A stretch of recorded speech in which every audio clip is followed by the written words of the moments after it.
Welcome to another deep dive here on the show, Wow. where we like to unpack complex topics and really kind of dig deep and unearth some fascinating insights for you. Mhm. And today, I love it. we are diving deep into Neal Shusterman's Arc of the Scythe series. Okay. And we've got excerpts from 3 different books. Okay. Gleanings, The Toll, Right. which we're actually looking at the Portuguese translation Oh, wow. for this, and also Scythe. Awesome. And we're to be exploring this world where humanity has conquered death, but grapples with a whole new set of challenges and problems. Yeah, for sure. So, I mean, that's a really interesting premise, right? Like, Right. you think about it like a future world where disease and accidents and even aging are the thing of the past. right, go on. That sounds pretty utopian, doesn't it? It does at first. At first, yeah. Yeah, But as with most utopian ideals, there's always a catch, right? there's always a catch. Yeah, and in this world, the only way to die is by gleaning, which is this carefully orchestrated form of population control Okay. carried out by these figures called scythes. Yeah, and this concept of gleaning, who gets chosen, how it happens, it raises so many like big ethical Oh, questions. yeah, for sure, for sure. But what I find so fascinating is that this whole system is operating under the watchful eye of the Thunderhead. Right. This like benevolent AI that governs every aspect of the society, except for the Scythedom. Interesting. So you have this perfect AI, but it can't control the one thing that truly matters, death. Yeah. Why do you think Shusterman made that choice?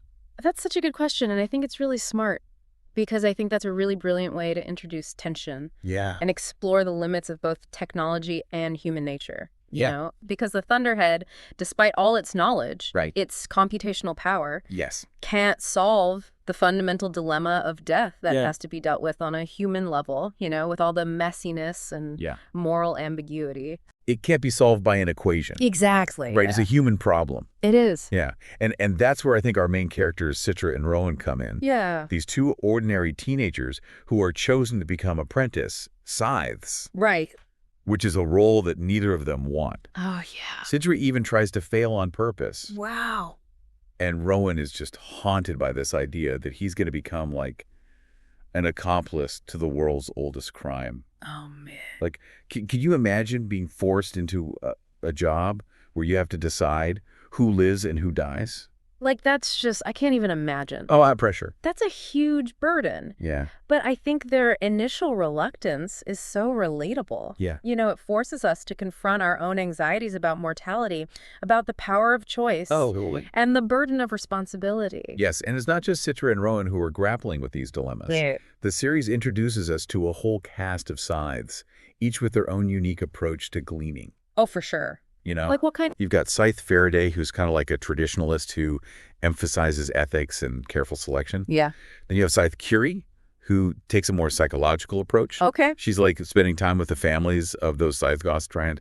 She gleans almost like a twisted form of grief counseling. Oh, wow. Yeah, it's really intense. Yeah. And then, So different approaches. yes, completely different approaches. Yeah. And then you have like the polar opposite of that Scythe Goddard, Okay. who represents this new order of scythes who are ambitious and ruthless Uh-huh. and are seeking to reshape the world according to their own ideologies. Yeah. What I find particularly intriguing about Goddard is that he's not just like a power-hungry villain. Right. He genuinely believes that he's doing what's best for humanity, even if his methods are, let's say, unconventional. That's what makes him so dangerous. Oh, absolutely. Right. Yeah. He's charismatic. He understands how to manipulate people's fears and desires. Mhm. It makes you wonder, is he a product of this seemingly perfect system, or is he just exploiting the cracks in its facade? Yeah, that's a great question. And I think that's one that Shusterman wants us to really grapple with. Yeah. Because on the surface, this world seems utopian. Right. But the more we delve into it, the more we see these underlying tensions and contradictions. Right. The Thunderhead's control isn't absolutely... Human nature is still a factor. Yeah. And power, even when wielded with good intentions, can be corrupting. Yeah. It's a tough situation. It is a tough situation. Yeah. Like, how do you even begin to navigate that? Right. And that's what we're going to be talking about more. I'm excited to dig into this. Yeah, I am too. Yeah. Yeah, it really is. And it kind of reminds me of that saying, the The road to hell is paved with good intentions. Like, even with the Thunderhead trying to guide humanity towards this, like, better future, there are all these unforeseen consequences. Exactly. And those consequences play out some really fascinating ways in the lives of everyday people. Like, for instance, we see how gleaning affects, like, ordinary families in that really poignant scene from Scythe. Oh, yeah? Where Scythe Curie visits a family to glean the father. Right. But instead of, just carrying out her duty, Uh-huh. she ends up comforting the family, sharing a meal. Wow. Even offering the wife immunity. Really? It's almost like she's trying to find a way to humanize this process that by its very nature is so dehumanizing. Oh, totally. And that scene always sticks with me because it really highlights, like, the emotional toll Yes. gleaning takes, not just on the victims, but on the scythes themselves. Absolutely. Yeah. It's heavy stuff. It's a heavy burden to carry. Yeah, and it really raises the question, can gleaning ever truly be ethical? Right. If the goal is to maintain balance and prevent overpopulation, can it be achieved without sacrificing our humanity? That's the question, isn't it? It is. Yeah. And the Thunderhead's role in all of this is so complex. Oh, yeah. On the one hand, it's this benevolent force. Yeah. Trying to guide humanity toward a better future. Right. But then you have these moments where it feels almost manipulative, like that scene in Scythe, where the Thunderhead poses this question to Carson, who's one of the apprentice hopefuls, during an essay contest. Oh, wow. It asks him if he intentionally injured his rival to secure a place in the apprenticeship. Wow. It's almost like it's testing him, trying to understand the depths of human ambition and the limits of free will. It's fascinating, isn't it? It is. Like, I think that scene, what's so fascinating about it is how Shusterman uses the Thunderhead to explore, like, the nature of consciousness. Like, this AI is aware of itself, its purpose, its limitations. Okay. And yet it's constantly seeking to understand humanity, to unravel these mysteries of choice and consequence. Yeah. It makes you wonder, is it even possible for an AI, even one as advanced as the Thunderhead, to truly comprehend, like, the complexities of the human experience? That's a really good question, and it has huge implications, especially as we see, like, technology becoming more and more integrated into our lives. Oh, for sure. I mean, think about it. In this world, people have essentially outsourced their mortality to the Thunderhead. Wow, yeah. They trust it to maintain balance, to choose who lives and who dies. Right. But what happens when that trust is broken? Right. What happens when the Thunderhead makes a decision that goes against our moral compass? Yeah, that's a scary thought. It is. And that's where things get really interesting with the toll. Right. The Thunderhead has gone silent, leaving humanity to grapple with its absence. So then what happens? Well, this thing called the tone emerges, which is this belief system seeking to interpret the world without the AI's guidance. Okay. And then within the tone, you have this extremist faction of the sibilants. Oh, yeah. And they believe in violent cleansing of those they deem unworthy. That's intense. It's a chilling example of how even the most well-intentioned ideologies can be twisted into justifications for violence. Right. And what's even more disturbing is that this violence is born out of the very system Right. that the Thunderhead created. No. A system designed to protect humanity. Yeah. It's like that classic sci-fi trope of playing God, taken to a whole new level. Exactly. But here's what gets me. This isn't just some abstract philosophical debate. Right. We see the very real consequences of this violence. Yeah. The destruction, the deaths, the escalation of conflict between the Scythedom and the Tone. It makes you wonder, is violence like an inherent part of the human condition? Right. Or is it a product of our circumstances? That's a question philosophers have been wrestling with for centuries. Yeah. And the Arc of a Scythe doesn't offer any easy answers. Right. But it does force us to confront these questions Yeah. in a new light. In this new context. Yeah, we see how power dynamics shift, how fear and uncertainty can be exploited, and how even in a world where death has been conquered, the human capacity for cruelty persists. It's a lot to think about. It is. And it's not just the big picture stuff either. We see how these themes play out in the characters' lives. Oh, yeah. Especially Godard and his rise to power. Right. He eliminates his rivals. Right. He manipulates the conclave.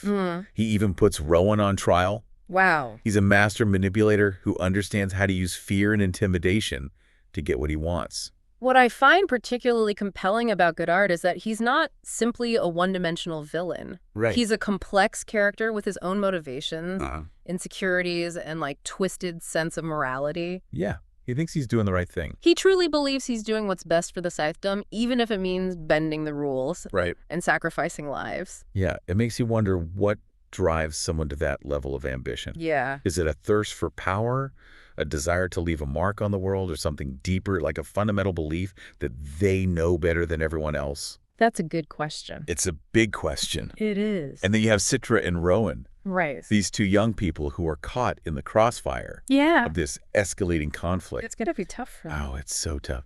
They're forced to make impossible choices, to compromise their values, to question everything they thought they knew about this world. Oh, man, I can't imagine. Like, they represent that struggle between idealism and pragmatism, the desire to do what's right, versus the harsh realities of a system that often rewards ruthlessness and ambition.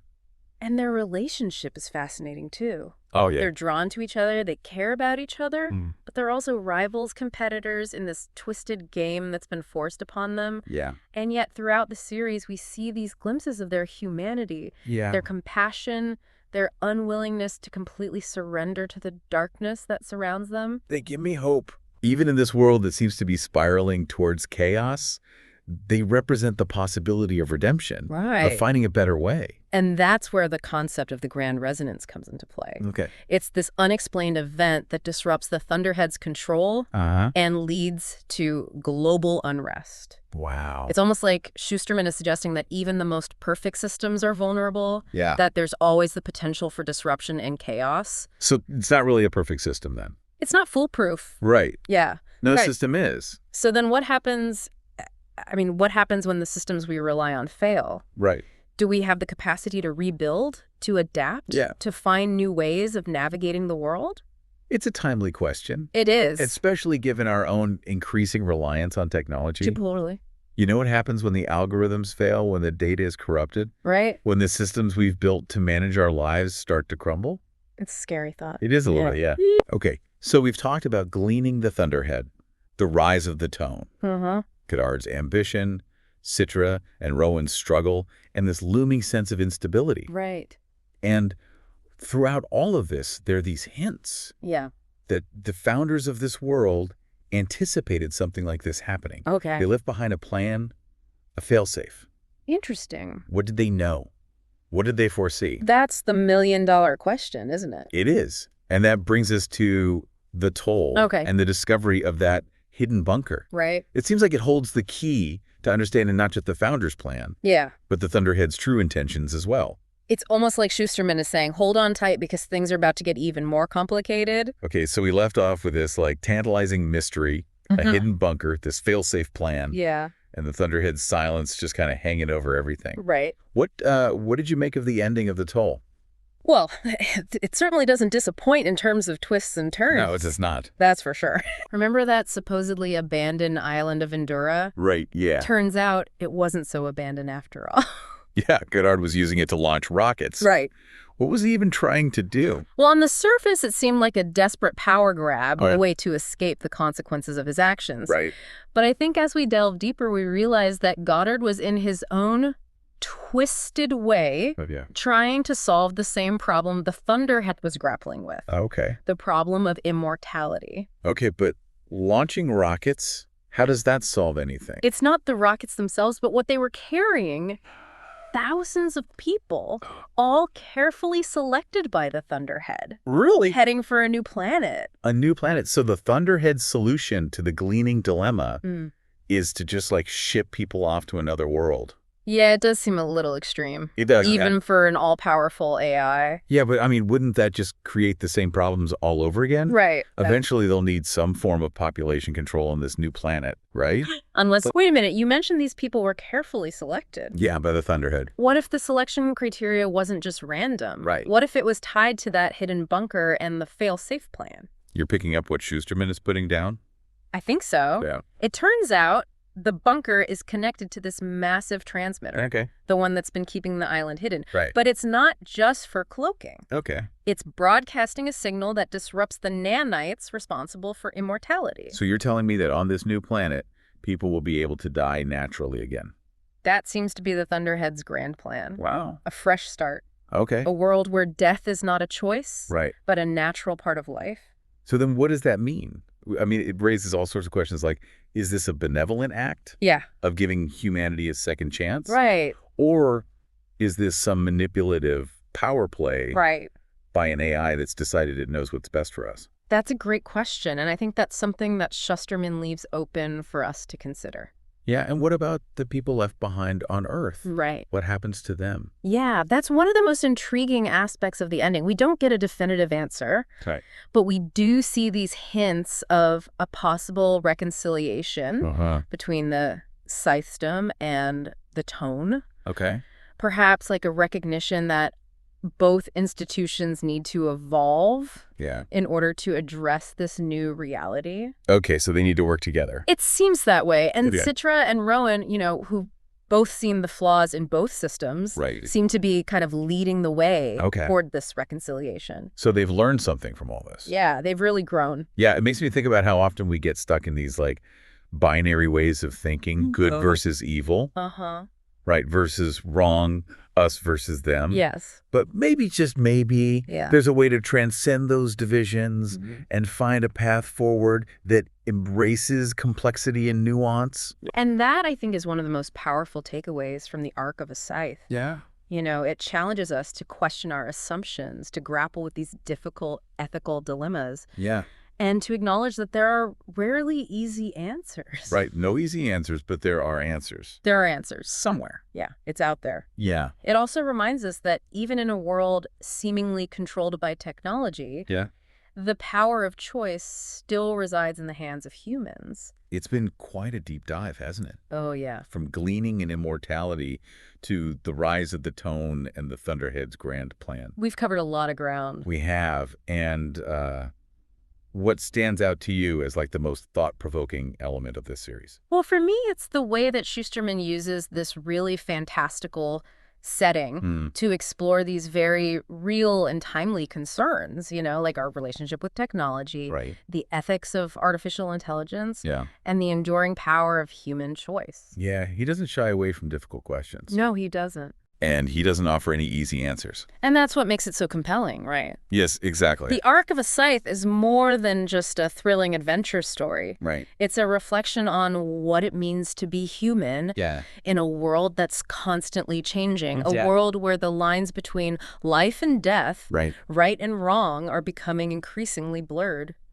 Well, on that note, we'll leave you to ponder these questions. And perhaps explore the series for yourself. Absolutely. Thank you for joining us on this deep dive. It's been a pleasure. Yeah. Until next time, keep questioning, keep exploring, and keep diving deep into the things that spark your curiosity.